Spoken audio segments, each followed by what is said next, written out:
CBS Radio Mystery Theater presents...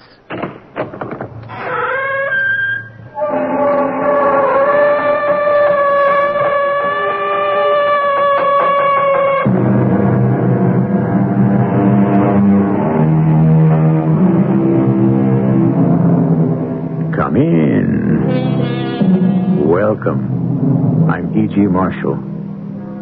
How old were you when you first said, I'm going to run away and you'll never see me again and then you'll be sorry? Everyone has said it, though some did not say it out loud. Some have run and returned the same day. Some have never got round to running at all, and some have run and stayed away. It is one of these who gives us the title of our story, The Man is Missing. The letters get smaller, the pressure of the pen gets lighter, the lines get thinner. The man is not well. Are you sure? T's aren't crossed in a few places. See, the loops aren't completed. Perhaps he's not sick. Perhaps he's only hysterical, or perhaps he's mad.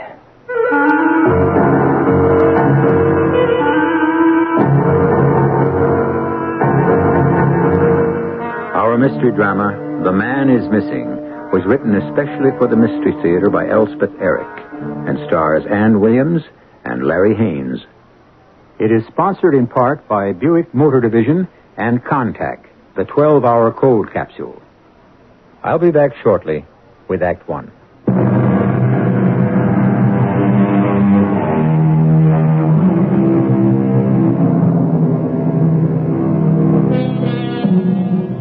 Within the huge New York City Police Department, there's a small coterie of men who wear no uniforms. They are the investigative detectives. They have one captain, one lieutenant, and 5 sergeants. They receive about 100 calls every day. Out of 16,000 cases, they have solved better than 99%. They are known as the Missing Persons Squad. I looked up, and there she was, back again. I told her over and over, but there she was, same bright smile, same eager look, like she knew I could do something, and she was just hanging around waiting for me to do it. My name's Wiley Caldwell, and I'm captain of the Missing Persons Squad. A good job. I like it.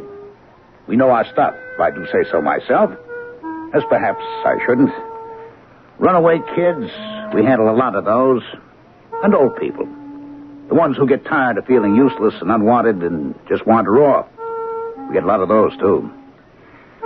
However, there she was, back for the umpteenth time to ask me, for the umpteenth time, to find her husband. Captain Caldwell, may I talk to you? Mrs. McLaughlin. Why don't you call me Mia? We know each other pretty well by now. That we do. So, call me Mia, please. Okay, Mia, but the answer's the same. We've checked the files, we've called the morgue. Lawrence McLaughlin. Either place. So he's not in jail, he's not in the hospital, he's not dead. What more do you want? But where is he? Out there somewhere. But can't you look for him? Is he under 18? Of course not. What do you... Is he over 65? He's 29. Uh-huh. Well then, even if we could locate him, we couldn't do anything about it. We couldn't bring him in. Why couldn't you? Because we would be violating his civil rights. You understand? Unless, of course, he's mental. Then we could take him. Is he? Is he mental? Off his rocker, out of his mind. Nuts. Oh, no. All right, then we can't touch him. I know it's hard on you, but I must break the news to you. Husbands run off all the time. Has Lawrence ever done the vanishing act before? Certainly not. All right. Probably he'll never do it again. Provided, of course, he comes back. Now, you run along home and wait to hear from him, okay? I have heard from him. You have? He sent me some money. Well, then you're all set. But he doesn't say where he is. But he's thinking of you. Or he wouldn't be sending you the money, would he? You see? He's worried about you. He loves you. You're his wife, and he loves you. So what? What do you want? I don't know where he is. Oh, please, Captain Caldwell, please. I know you can find him for me if you just try. I mean, you're the Bureau of Missing Persons, and Larry is missing, and I want you to find him. Now, why can't you? Why won't you? All right. Now, quit crying. Now, that isn't going to do any good. You know that. All right, now stop crying, Miriam. Why won't you help me? I'll tell you what. I'm going to turn you over to one of our detectives. Ben Chase, his name is. He's a very nice man. Very fatherly type. You'll like him. Now, you tell him all about your missing spouse, and maybe he can think of something. How'll that be? Okay? Okay, then. Come on. This way. He's right in here. Ben, I got a lady here I want you to meet. This is Mia McLaughlin. Mia, this is Detective Benjamin Chase. Take care of the little lady, Ben, huh?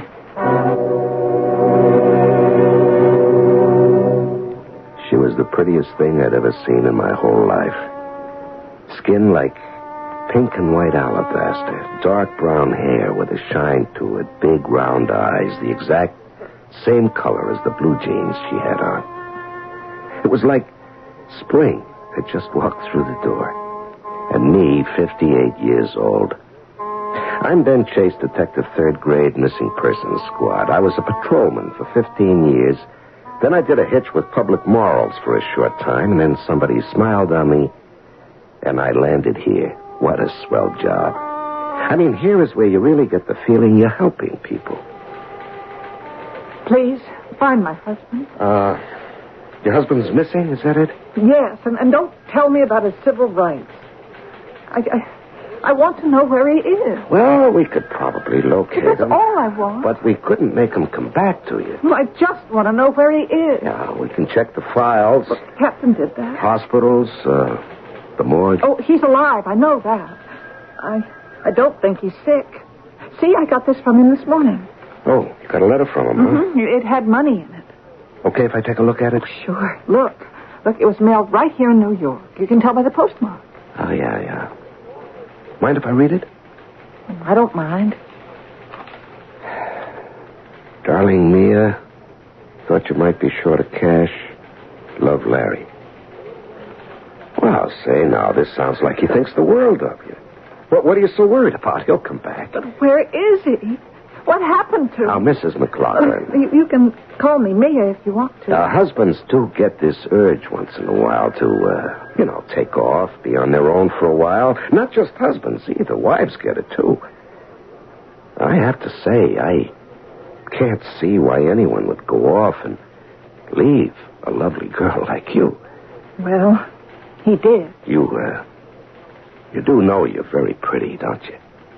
I guess. You guess, don't you know? I'm a model, photographer's model. You have to have some kind of looks for that, I guess. Well, you've got more than some kind of looks. Well, thank you. A lot more. Look, can you help me find Larry? Well, I can try. I can't sleep. I can't eat. I can't go out on a job. I just think about him all the time. And what could have happened to him? Yeah. Well, I'd have to do it on my own, you understand. I mean, it wouldn't be an official police case. And it'll take a lot of legwork. A lot of time, too. And I don't have too much free time. I don't know if my wife will care for my taking on any outside work. Are you married? Oh, am I married? 25 years married is what I am. So I know about husbands getting the urge to take off. Did you ever do it? Oh, no, I never did. But that doesn't mean I never had the urge. No, I'm married to a wonderful woman. Irma is about the best wife anybody could imagine. But, well, I've had urges now and then. You're very nice to try to help me. Yeah. Listen, you mind if I take this envelope home with me? No, take it, if it'll help. Yeah, and the note inside, can I take that, too? Well, yes, but don't lose it. I want it back. Oh, no, you'll get it back, all right. It's all I've got of his. All right. Now, don't cry, huh? We'll find them. That is, I'll find them. Oh, I hope so. Yeah, now, I got to run along home. Irma will be wondering what happened to me. And we don't want her to think that she's got a missing husband, now do we? I'm Irma Chase, 52 years old, married 25 years to Benjamin Chase. Detective 3rd class, husband 1st class, all the way. We've never had children, but we never really needed children to bring us together. We were together from the start. Oh, there have been times, a few of them, when I felt that Ben's eye was roving and that he'd kind of like to rove with it.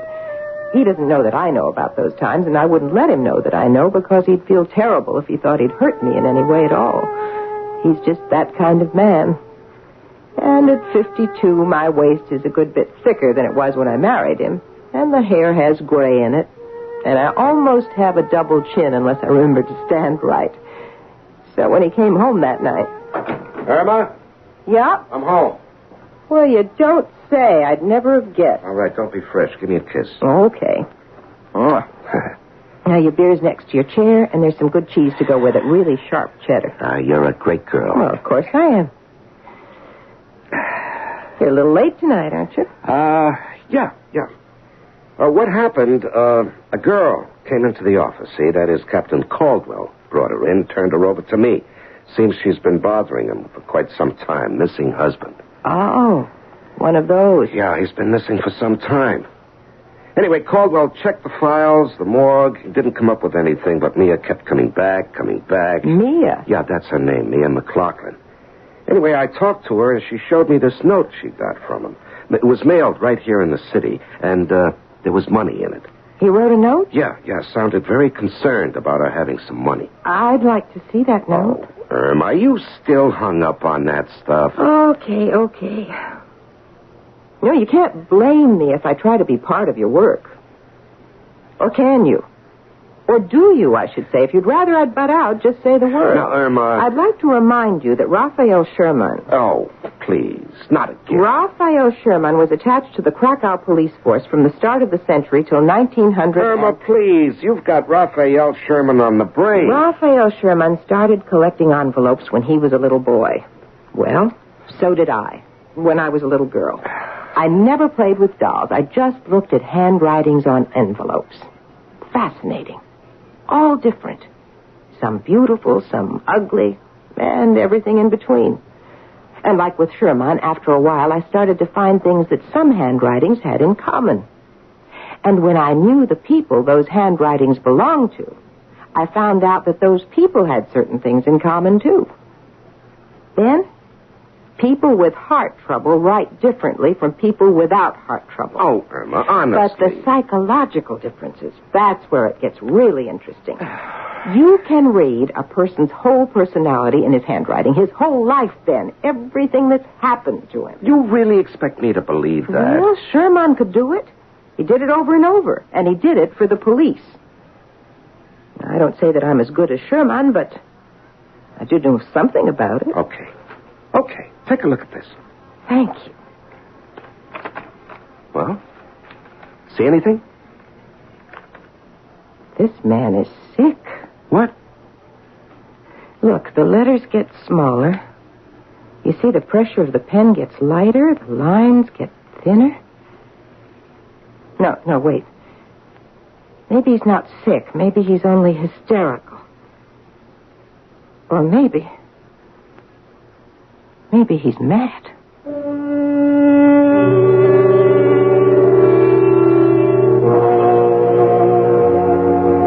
Raphael Sherman had no peers in his day. After him came Michael Fischel and the French clairvoyant Madame Lucie Vidi. And among the medical men who have used graphology to ferret out clues to mental or physical ailments, we find Erlenmeyer, Hauser, Duparcy-Jeans, and Charcot, famous head of the Paris-Salpêtrière. I'll be back shortly with Act 2.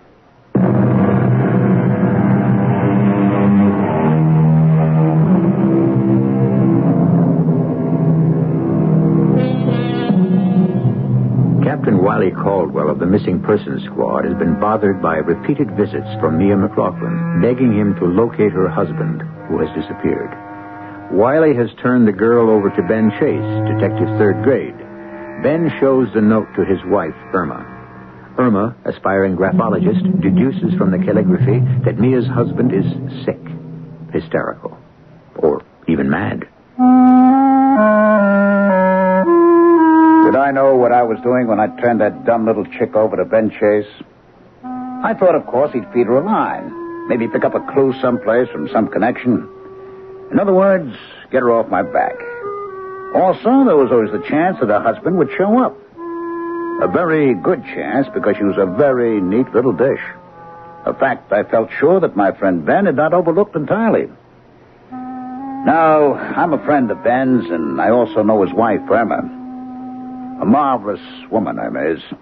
I thought a little interference from me on her behalf wouldn't be amiss. Yeah, I see. That's all you can tell me, Mrs. Downs? Yeah. Well, it's something. Anyway, thanks. Hi, Captain. Who's Mrs. Downs? Her. Yeah, her. Who is she? Well, actually, she's Mia's mother, Mia McLaughlin's mother. That's so. Yeah, I thought maybe she could give me a lead to go on. Did she? No, she says they got along great. He was crazy about her. Seems he wanted to be a painter, a serious type painter. Gave it up and went to commercial art right after they got married. Maybe he regretted it. Well, Mia's a model, you know. That's how they met. He was living in this artist colony upstate in the Catskills, Braden Falls. You've heard of it. Where all the artists starved together. Yeah. Anyway, Mia was a model up there for one summer. She posed for him, for nothing. He was even broker than the others. They fell in love, and they got married. He went with an ad agency. She became a fashion model. Everything was hunky-dory till he cut out. And her mother hasn't got the foggiest idea why. Have you? No, I can't say I have. Why anyone would want to leave a girl like Mia? Of course, Irma says, I don't put any stock in that. What does Emma say? Well, I don't know if you know this, Captain, but Irma's very into this graphology stuff. I didn't know that, no. Oh, yeah. She practically worships a guy named Raphael Schumann. He's an Austrian. He's dead now, but he was official handwriting expert for the Central Law Court of Vienna when he was alive. What's wrong with that? Well, nothing's wrong with that, but outside his regular job, he had this hobby. Yeah, it was more like an obsession, that he could read people's characters from their handwriting. And not only that, but their past and their future. Now, can you tie that? That sounds interesting. And before he died, people said he could tell how a person looked just by his handwriting. Yeah? Well, anyway, I showed Irma the note Mia got from her husband. It was only a line or two. And Irma glommed onto it like it was a hot clue. I mean, she said the handwriting told her that the guy is sick or hysterical or maybe even crazy. She saw all that? Well, she thinks she saw all that. What if she's right?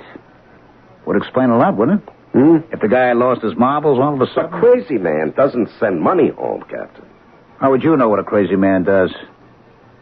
Why don't you admit the possibility that Irma's got something there? Better help you. No, I'm doing all right. No, you're not. Now, you wait and see. Okay, Ben, okay. One more thing. You're spending too much time on it. That phone call to the girl's mother, you made that from here on official time. And that girl's been here almost every day talking to you on official time. The way you look, you've been spending an awful lot of your off hours on the case, too. Am I right? Quite a lot, yeah. Well, cut it out. I don't like it. And I don't think your wife cares too much for it either. I was shook up when the captain walked out. Part of what he said was true. I was spending a lot of time trying to locate Mia's husband. I'd gone down to the Art Students League and talked to the teachers down there. A lot of them remembered him from the olden days. Nice fella, they all said. Big, strong, very outgoing. No sign of any kind of ailment, no instability. Certainly no signs of being demented. Well, so much for what Irma thought she saw in his handwriting. Irma. What about Irma? What was that last crack the captain had made about him not liking the hours I was giving to the case and Irma not liking it either? She hadn't said she didn't like it. She hadn't raised any objections. She was too busy going over that little scrap of paper. But if I didn't find him soon, was she going to begin to wonder? Oh, hell, I was beginning to wonder myself. Just like that, I made up my mind. I was going to take myself off the case. I should never have taken it on in the first place. I'm crazy about my wife. I had my mind all made up to tell Mia I was letting go of the case when she walked in. Hello, Ben. Oh, hi there, Mia. Sit down. I want to talk to you about, Is Captain Caldwell mad at me about something? Well, he's not mad exactly, and not at you. Oh, look. Look what I got this morning. Oh, another letter, huh? Mm-hmm. Yeah. This one had money in it, too. Okay to read it? Oh, sure. It's about the same as the first one. Oh. Yeah, so I see. Only look where it's mailed from. Braden Falls. Mm-hmm. That's where we met, Larry and me. Yeah. Tell me about Braden Falls. Well, it's a very romantic place. In the mountains. Mm-hmm. Well, sometimes, certain times of day, the mountains turn blue and purple. Oh, that's beautiful. And then there's the falls. Yeah, Braden Falls. Oh, they come tumbling down from way high up. Crash, smash. Some places you can't hear what people are saying. The falls are so loud. Oh, it's just beautiful. Larry and I used to go on picnics, eat sandwiches and stuff, and listen to the falls and make love. Why do you suppose he went up there? Not just to mail a letter. I think he went there because it's where we were so happy. He wanted to remember how it was at first. Then you weren't so happy later on, is that it? Oh, well, we had fights. Not very many, not very often. Just sometimes. Well, when? What about? You mind telling me? Oh, I don't know. I never knew. Everything would be going along just fine, and then all of a sudden, we'd be arguing. And I wouldn't know why. I just know that I was losing. Losing? Losing what? The argument. It was going to turn out he was right, and I was wrong. Mm-hmm. Every single time. Yeah. Look, Mia, I might as well tell you I was going to give up on this case. Not find Well, out. it isn't official business, and it's taken up a lot of time. But you have to. Now, this note from Braden Falls, I ought to follow up on that. You mean go up to Braden Falls and look for him? Oh, yes. Yes. Well, tomorrow's my day off. Well, I'll go with you. Well, I can show you around all the different places and the falls where Larry and I used to go for picnics. Oh, your wife wouldn't mind, would she?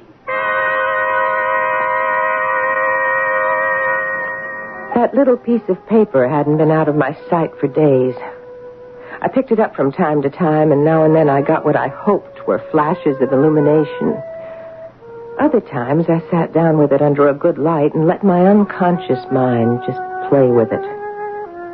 It's a tricky thing, the unconscious mind. Much trickier than anyone imagines. Emma. I'm home. Good. Be right there. Where's my beer? I'm getting it. I really need it. Did you have a hard day? Yeah, sort of. Well, drink your beer. Where's yours? I don't want any. What, are you going on a wagon or something? No. I just want to keep my mind clear. Psychographology is a very exacting work. Psycho what? Psychographology. What Raphael Sherman did. Oh. What I'm trying to do. Analyzing people from their handwriting. Are you still doing that? Of course I am, and don't try to stop me. I'm not trying to stop you. Wiley Caldwell says I should encourage you. Now, I don't know if I can go that far. Captain Caldwell said that? Yeah. I told him that you said Larry McLaughlin might be psychotic, and he said you could be right. Of course, he doesn't know any more about it than I do or you do. I'm beginning to know more all the time. Pretty soon, I may be able to give you a pretty accurate description of the man. Forget it. I can't. Wiley thinks I'm putting in too much time on the case. It's not official business, you know. But you can't stop now. I got nothing to go on, Irma. Just let me help you. Well, I give it a couple more days, just long enough to track down one more clue. It might mean something. What? What clue? Well, Mia brought this in today. It's another note from her husband. Let me see it. Yeah, here. Yeah, there was money in this one, too. Doesn't sound like a man who's fed up with his wife. According to Mrs. Downs, McLaughlin was crazy about his wife. Who's Mrs. Downs? Mia's mother. She says McLaughlin gave up being a serious artist so he could support his wife. Oh, by the way, you'll notice that the note was mailed from Braden Falls. That's the artist colony place up in the mountains. Well, the McLaughlins met there and fell in love there. Mia did some modeling for them. And I thought that since tomorrow was my day off, I would go up there. Mm-hmm. You know, take a look around. Mm-hmm. And Mia is going with me. Mm-hmm. Is that all right with you? Yeah. And will you put that thing down, Irma? Put the letter down and listen to me. What are you so mad about? I tell you, I'm going off for the day with a young girl, a young, attractive girl, and you got no objection? My day off, my one day off, the day we go to the beach or the movies or do something special. I tell you, I'm going off to the mountains with a young girl, used to be a model, and you don't care? Ben, I was right. The person who wrote this letter has something wrong with his lungs. What are you talking about, for Pete's sake? Some kind of respiratory disease, trouble with his breathing. Now, look, here. Huh? Now, you see the little pauses in the writing? Pauses? I know they're hard to see. I can see them. But they were in the other note, too. But I wanted to be careful. I wanted to be sure. And here they are again. It's as if every so often he had to stop and lean on his pen. Take a little rest before he goes on. Oh, Ben, give me a little more time and I'll be able to tell you all about the person who wrote this note.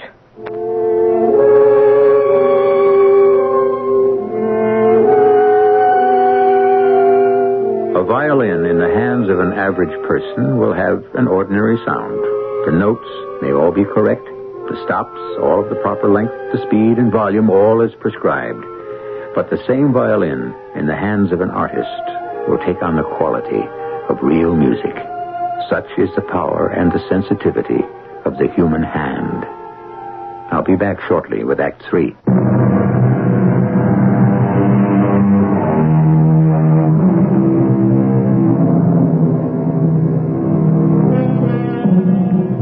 Psychographology is a fairly recent word. It describes the process by which character and personality can be deduced from the analysis of handwriting. Irma Chase has been attempting such an analysis from 2 notes written by the missing husband of Mia McLaughlin.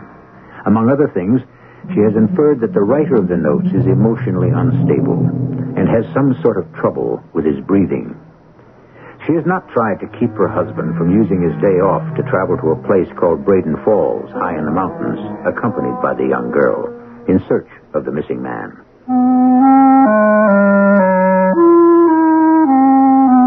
Maybe I shouldn't have butted in. I thought Ben Chase was a good man, a good cop with a fine record. As far as I knew, he was a good husband, too. I'd met Irma Chase a few times, been to their house, they'd been to mine. And all I can say is she seemed like a happy woman, very content with her life. Seems she had this interest in what she called psychographology. Almost an obsession, according to Ben. But what was the harm in that? Actually, there might be a lot of good in it. Anyway, when Irma Chase called and said she wanted to come in and talk to me, I said, come ahead. How are you, Wiley? I'm fine. Sit down. What can I do for you? I don't exactly know. Maybe nothing. Is it about Ben? Well, yes, mostly. He went off this morning with that young girl, Mia something or other. McLaughlin? Yeah, McLaughlin. They went up to Braden Falls together. Irma, I don't think you got a thing to worry about. You don't? She's a very pretty young girl, but I know Ben. I don't think he's really interested in her. They've gone to Braden Falls because that's where the girl's husband wrote his last note. I know. I've seen the note. Matter of fact, I've got it with me. There's a chance the man might be in Braden Falls, and they've gone there to check it out. Ben will be back by tonight. Don't worry about that. Oh, I'm not worried about that. No, you're not? Well, then what do you... Wiley, you know I'm interested in graphology. Yeah, Ben said something I've been studying these 2 notes from Larry McLaughlin, and I've come up with a few things. Is it all right if I tell you about them? Of course, Sarah. I told you I got an open mind. Now, the first thing that started to emerge was that whoever wrote those notes is emotionally unbalanced, maybe psychotic. Ben told me about that. The second thing, which I got from the second note, is that the writer has trouble breathing. Now, I'm not going to go into how I deduced that. You wouldn't understand it anyway. You're probably right there. Now, I've come up with something else. Well, come on, let's have it. Wiley, I could be wrong. But I've got a strong intuition that the person who wrote those 2 notes has criminal tendencies. You said... I said criminal tendencies. What direction do these criminal tendencies take, Emma? Can you tell? I don't like to say because I'm afraid you're going to laugh at me. I won't laugh.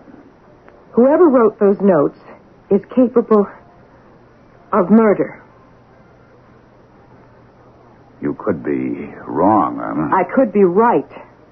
Yes? And if I'm right, Ben and that girl are up at Braden Falls tracking down a man who is capable of killing. And they don't know it.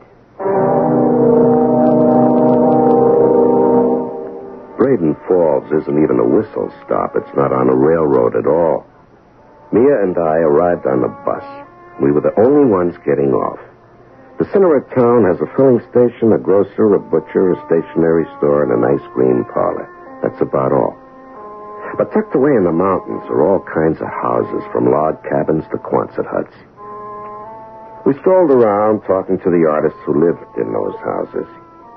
Nobody had seen or heard from Larry McLaughlin, though a lot of them remembered him pretty well. We planned to take the 4 o'clock bus back to the city when Mia got this idea of climbing one of the mountains up to where the falls had their origin. She said they were spectacular at that height. And we had nothing to do till the bus arrived, so... they're beautiful, all right. Huh? The falls, beautiful. Oh, didn't I tell you? Yeah. Hey, how much further? Oh, not far. You want to rest? No, I'm fine. Well, let's sit down for a minute anyway. Okay. Well, I brought along a couple of sandwiches and some ginger ale. Well, I hope it's still cold. Oh, great. You're quite a girl. Oh, you think so? Yeah, I do. If I was a little bit younger, 20 or 30 years younger, I'd... You'd... What? What would you do? Well, I guess I'd make a pass at you. Here's your sandwich. Would you mind Would I mind what? me making a pass at you? Yes. I'd mind very much. Oh, well, I'm sorry. I know I'm much too old. No, it isn't that. Oh, you're thinking about your husband, aren't you? You're thinking about Larry. I'm sorry. I should have realized that. I guess you associate this place with him, huh? We used to come here for picnics. Yeah. You know, I'm really sorry we couldn't pick up a clue here. He must have come here just for the day, mailed the letter, and left. Larry and I used to have our picnics up at the top. Let's walk up there, okay? Yeah, okay. Listen, I hope you'll forgive me being fresh. That's all right. You're a very pretty girl. I suppose a lot of men have told you that, huh? I guess a lot of them made passes at you. Am I right? Sure, I'm right. Girl like you. Shut up. What? We're almost there. Oh. Wait until you see the falls where they come out of the rock. Great, huge burst of water. Thrilling. As though they couldn't wait to get out. As though they'd been pushing and pushing. And then they fall out and down into the gorge, hitting all the rocks on the way, splashing off of them down. Must be impressive. Oh, it's the most glorious thing you've ever seen. Here we are. Stand right here. Huh? That's it. Now, look up there. That's where the falls start. Oh, yeah, that's powerful. So strong. I can't wait to burst out. Doesn't it give you a marvelous feeling? Yeah, it does, kind of. Now look down. See anything like that? Hey, Tom. Wait. Dirty old man. Dirty old man. Ben! Hold on! She pushed him. Hold on, Ben! Hold on! Girl, Ben, hold on. All right. I'll get you, Ben. Just hang on now. Hang on, Charlie. Why is he ill? No, I think he's conscious. I think so. Just a second now. Oh, Ben. I got him. Wiley. Ben, give in. Let go. Relax. I'll get you out. These rocks are slippery. Relax, man. All right, let go. I'll get you out. Don't you do anything now. I must have fallen right into the water. Yeah, where it's deep. You were lucky. You're going to make it, honey. Sure he is. Give me your hand, Wiley. Yeah. Stay right where you are, Emma. Now, take it easy, Ben. We'll make it. Okay. Grab hold of the root of that tree. You got it? Yeah, I got it. All right. Can you pull yourself up? Here, give me your hand. You stay right there. All right. I'm going to give you a shove, Ben. Yeah, it sounds great. It's okay. I can make it. Oh, Ben. Oh, Ben, that girl pushed you. Wally, are you okay? Yeah. Okay. Where's the girl? She's still up there. She's out of her head, that one. How do you two happen to be here? We had a feeling. Well, that is, your wife had a feeling. Look! Oh, look over there. What? Where? Between those two big rocks wedged in between them. It's a body. It's a body of a man. Who you think it's... Yeah. Must be. Has to be. Her husband. The missing man.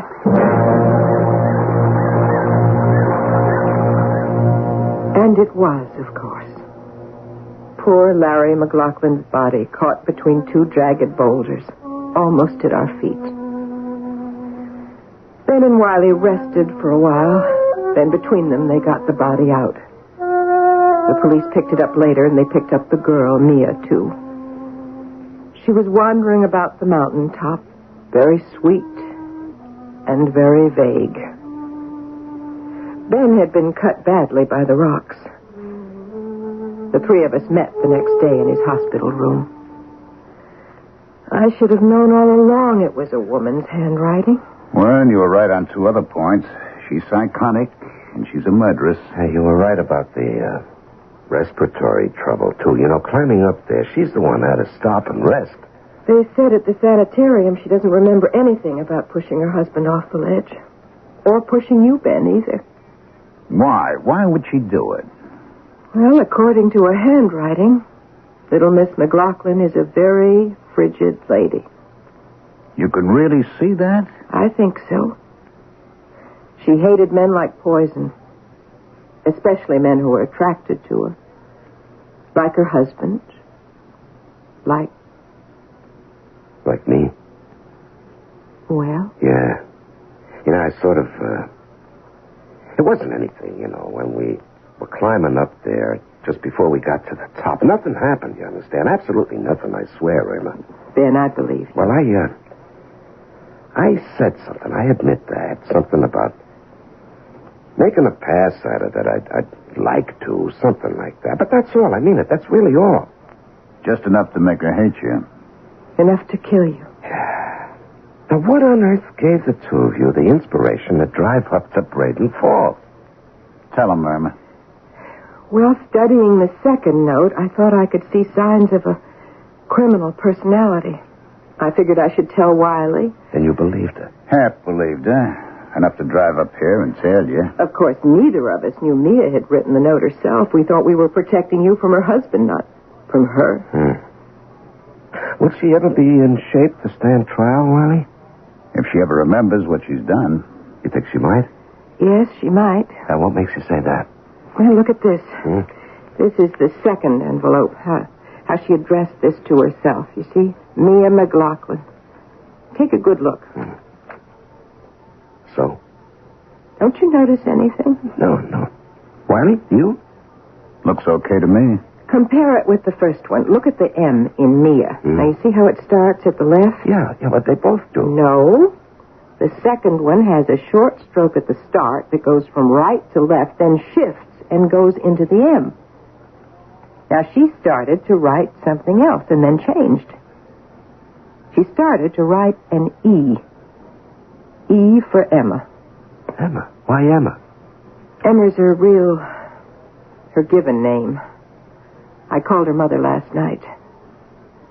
You see, she was trying, without knowing she was trying, to get back to her real self. If she succeeds, the chances are she'll remember everything she did. And she'll go on trial for murder. This is a very nice place where I'm staying. I have my own room. And everyone is very kind. They ask a lot of questions, but they're very kind. Too kind, maybe. There's one. A man. I don't like the way he looks at me. I don't like it one bit. If he tries to get fresh... Oh, I didn't tell you. I'm Mia McLaughlin. Anyway, I think that's who I am.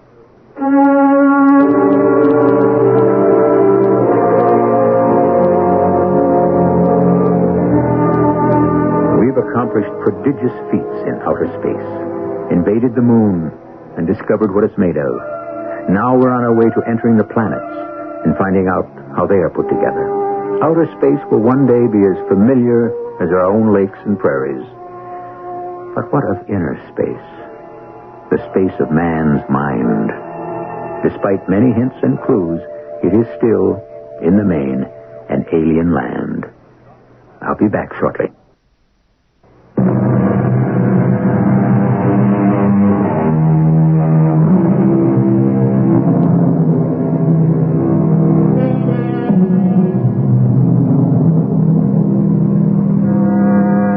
Be so foolish as to suggest that criminals, actual or potential, can be detected solely by the use of psychographology. But the way things are progressing these days, progressing backwards it sometimes seems, law enforcement needs all the help it can get. Our cast included Larry Haynes, Ann Williams, Ralph Bell, and Terry Keane. The entire production was under the direction of Hyman Brown. This is E.G. Marshall inviting you to return to our Mystery Theater for another adventure in the macabre. Until next time, pleasant dreams.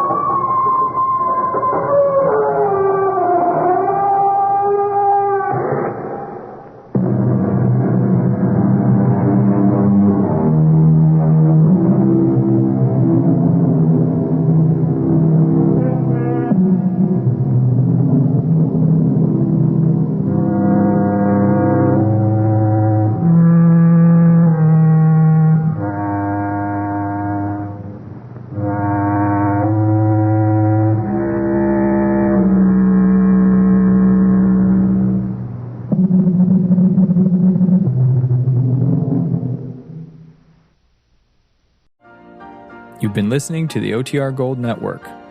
Find more classic radio at otrgold.com.